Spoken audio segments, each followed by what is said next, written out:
అశ్వరావుపేట శాసనసభ నియోజకవర్గంలో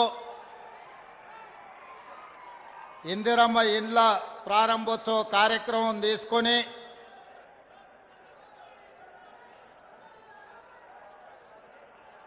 గూడాలలో గ్రామాలలో పేదల కళ్ళల్లో ఆనందం చూసి ఈరోజు ఇక్కడ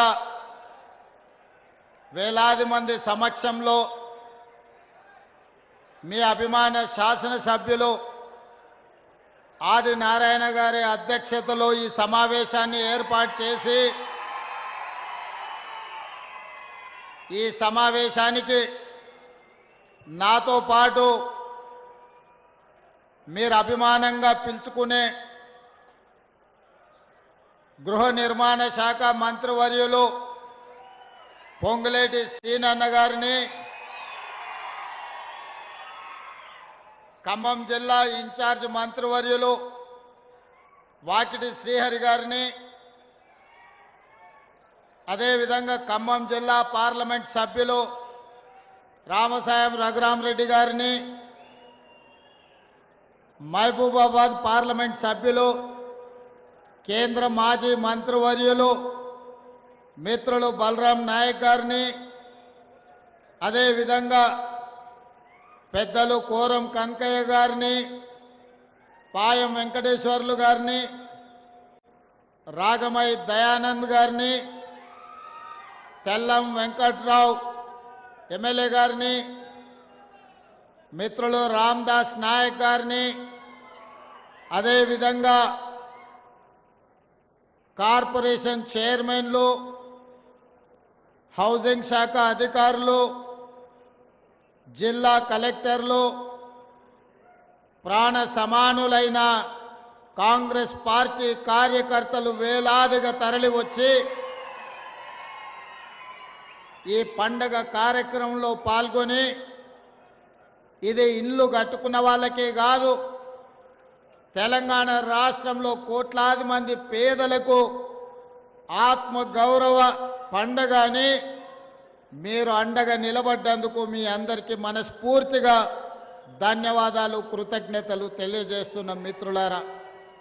మీకందరికీ తెలుసు, ఆనాటి మొట్టమొదటి తెలంగాణ ఉద్యమం ఈ ఖమ్మం జిల్లాలోనే పాల్వంచలోనే బీజము పడ్డది. 1969లో చైతన్యం కలిగిన ఖమ్మం జిల్లా ప్రజలు మా రాష్ట్రం మాకు కావాలి, మా నిధులు మాకు కావాలి, మా ఉద్యోగాలు మాకు కావాలి అని తెలంగాణ ప్రజలకు ఒక దిశను చూపించి ఈనాటి తెలంగాణ రాష్ట్ర సాధనలో ఖమ్మం జిల్లా యొక్క ప్రత్యేకతను చాటుకున్నారు. అలాంటి చైతన్యం కలిగిన ఈ జిల్లా ఎప్పుడు ఏ సమస్య వచ్చినా తెలంగాణ రాష్ట్రంలో మొట్టమొదటగా స్పందించే జిల్లా ఈ ఖమ్మం జిల్లా. అలాంటి ఖమ్మం జిల్లాలో మొన్న జరిగిన శాసనసభ ఎన్నికల్లో, ఆ తర్వాత జరిగిన పార్లమెంటు ఎన్నికల్లో సోనియమ్మ నాయకత్వంలో కాంగ్రెస్ పార్టీని మీరు అండగా నిలబడి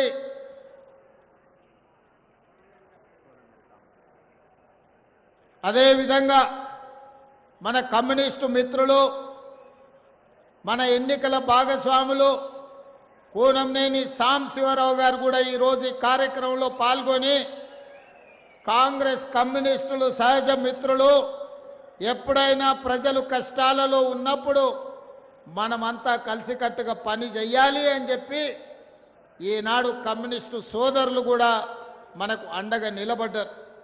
మిత్రులారా, ఈరోజు ఇది ఎన్నికల కోసమో ఓట్లు అడగడం కోసమో ఏర్పాటు చేసుకున్న సమావేశం కాదు. ఈరోజు ఇక్కడ ఈ సమావేశం ఒక గూడెంలో పేద ఆడబిడ్డలు గత 10 సంవత్సరాల నుంచి కండ్లు కాయలు కాసేగా ఎదురు చూసి డబుల్ బెడ్రూమ్ ఇల్లు వస్తుందేమో ఆత్మగౌరవంతో తమ బంధువుల ముందు, గ్రామంలో ఇతరుల ముందు బ్రతకొచ్చు అని ఆశించాను.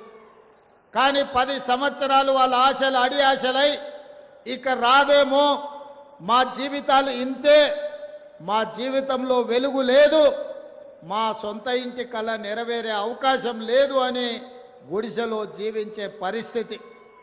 అందుకే ఆలోచన చేసినాం. ఇవాళ మిమ్మల్ని అందరినీ ఆలోచన చేయమని నేను అడుగుతున్నా.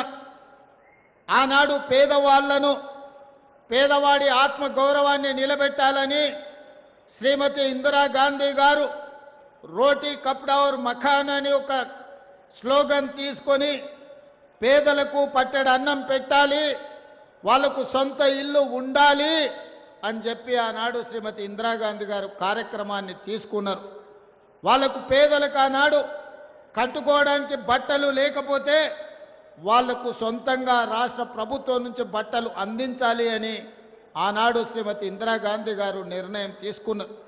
కాలక్రమేణా ప్రజలలో చైతన్యం వచ్చింది. ఆర్థిక పరిస్థితులు మెరుగుపడ్డా పేదలకు మాత్రం సొంత ఇంటి కల నెరవేరలేదు. మరి ఆ సొంత ఇంటి కలను, పేదల యొక్క ఆత్మగౌరవాన్ని నిలబెట్టడానికి 2004 సంవత్సరంలో సోనియా గాంధీ గారి నాయకత్వంలో మీ అందరి మనందరి అభిమాన నాయకుడు డాక్టర్ వైఎస్ రాజశేఖర రెడ్డి గారు సుదీర్ఘ పాదయాత్ర చేసి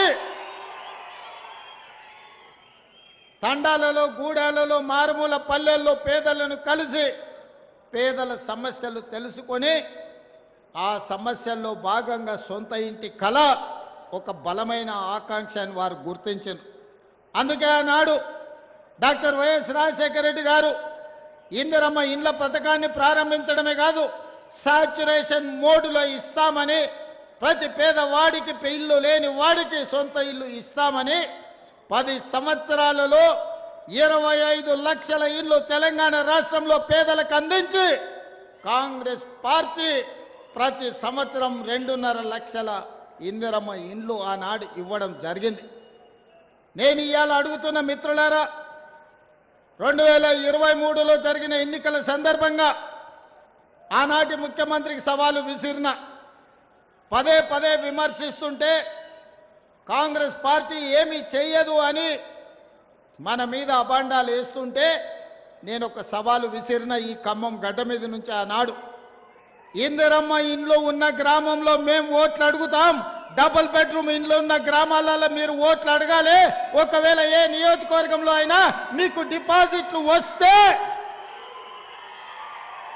తప్పకుండా చంద్రశేఖరరావు గారు మమ్మల్ని మన్నించమని, క్షమించమని నేను అడుగుతాను సవాలు విసిరిన.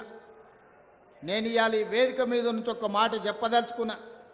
హనుమాన్ల గుడి లేని గ్రామం ఉండొచ్చు, హనుమాన్ల గుడి లేని గూడెం ఉండొచ్చు, కానీ ఇందిరమ్మ ఇండ్లు లేని గ్రామము, గూడెము, తండాలు లేవు అంటే ఇందిరమ్మ ఇండ్లు తండాలలో, గూడాలలో, మారుమూల పల్లెల్లో, రాజీవ్ స్వగృహ పేరు మీద పట్టణాల్లో పేదవాళ్లకు ఇండ్లు ఇచ్చే ఆత్మగౌరవాన్ని నిలబెట్టింది కాంగ్రెస్ పార్టీ అని చెప్పి నేను ఈ సందర్భంగా చెప్పదలుచుకున్నా.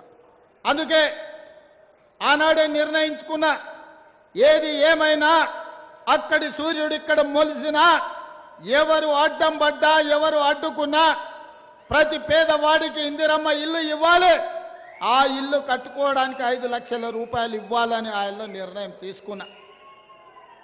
మేము ఆశించినట్టుగానే, మీరు ఊహించినట్టుగానే ఇందిరమ్మ రాజ్యం ఏర్పడ్డది.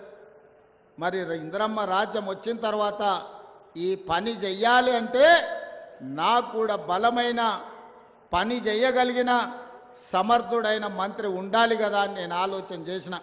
అందుకే ఈ పేదల కళ నెరవేరాలి అంటే రోజుకు 18 గంటలు పనిచేసే మంత్రి ఉండాలి అని, అలా కష్టపడే తత్వం ఉన్న మీ పొంగులేటి సీనన్నను గృహ నిర్మాణ శాఖ మంత్రిగా,